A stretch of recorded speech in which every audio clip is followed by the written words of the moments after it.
bogged down in the crises that happen and the flashpoints that come up and the violence that you see in the papers every day, you can let that really bring you down and get you very depressed about where things are going. On the other hand, if you're doing this work regularly and you're sticking with it, there are also going to be high points that come along and things that encourage you to keep going. So really, I think the mandate of the high-level group is to deliberate and generate an action plan off of those deliberations that puts concrete steps forward of how to combat extremism and improve relations between the Muslim world and the West.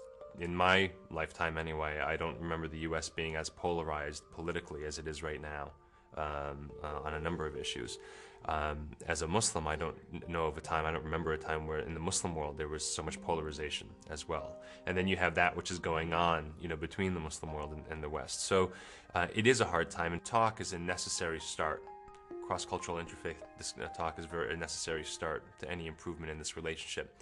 But at the end of the day, until you get to some sort of concrete action, cooperative steps that could be taken, identification of mutual interests or shared concerns between the Muslim world and the West that could be worked on cooperatively, until you get to that level, I think it's very difficult to really make a concrete breakthrough. In our view, young people are really the leaders of today. They're not the leaders of tomorrow. And what I mean by that is we don't want you to just look to the high level of the people we've pulled together at the Alliance and look to them for answers. We want you to drive some of what the high-level group is considering, and we want you to drive a lot of what you think needs to happen in the world to bridge these differences. Let us know what you think. Let us know what you're already doing. Let us know what you'd like to do, but you're looking for help in doing it if you're trying to bridge this gap between the Muslim world and the West. Take a look at our website, take a look at everything we're doing, let us know what you think of it, and give us fresh ideas.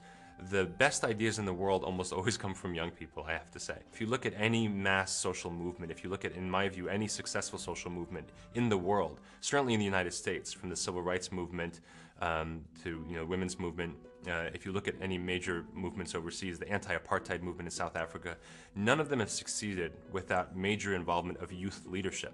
Not youth following adults, but in many cases, youth leading adults. And so youth is a population to tap into, not just so that tomorrow can be better, but because youth tend to be the population within which today's change is made. As negative as things may seem, there are organizations at the governmental level, civil society level, religious institutions, networks of youth that are desperately looking for a way to make impact on this issue. And so if we can simply provide a connection mechanism for them and some support for them, I think you can get a lot of mobilization.